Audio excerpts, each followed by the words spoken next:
আসসালামু আলাইকুম, শুভ সকাল। কেমন আছেন সবাই? আশা করি ভালো আছেন।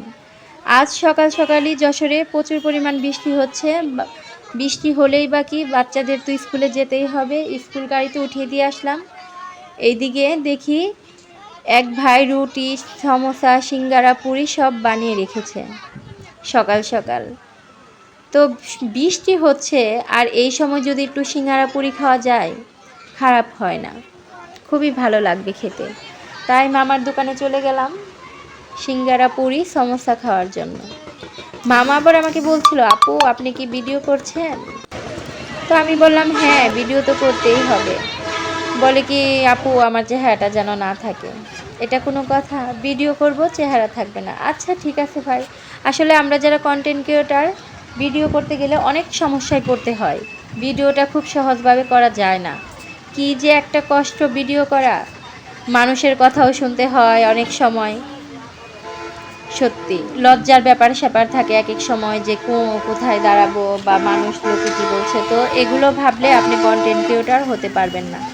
অবশ্যই এগুলোকে বাদ দিতে হবে। এই দেখেন রিকশাওয়ালা মামারা সকাল সকাল বৃষ্টিতে ভিজেই রিকশা চালাচ্ছে, কারণ পরিশ্রম করতেই হবে। এই যারা রিকশা চালাচ্ছে, ভাই বা কারো বাবা, কারো চাচা, কারো স্বামী, তো প্রচুর পরিমাণ কষ্ট করে এনারা টাকা ইনকাম করে আপনার সংসারে খরচ করে। তো এদের প্রতি একটু সম্মান করবেন।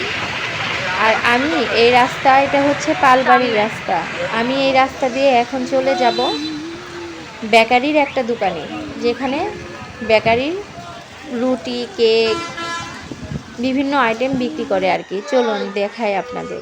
এই দেখুন, চলে এসেছি। এই যে রুটি, কেক, বিস্কিট,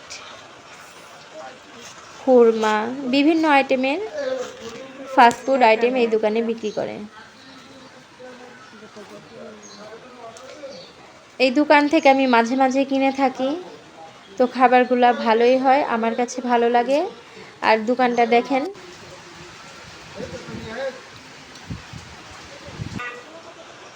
আজকের ভিডিও আপনাদের কেমন লেগেছে অবশ্যই আমাকে জানাবেন, কারণ আপনাদের একটা লাইক কমেন্টে আমাদের ভিডিও করার উৎসাহটা বেড়ে যায়। তারপর আমি কেনা শেষ হয়ে গেল, বাসায় চলে আসলাম। বাসায় চলে এসেও জানলা দিয়ে তাকিয়ে দেখছি যে বৃষ্টি কি হচ্ছে এখনও। তা দেখি প্রচুর পরিমাণ এখনও বৃষ্টি হচ্ছে। আর এত বাতাস, দেখেই বোঝা যাচ্ছে গাছের প্রত্যেকটা ডালপাল দুলছে বাতাসে। আজকের ভিডিওটা কেমন লাগলো আপনারা জানাবেন। আল্লাহ হাফেজ।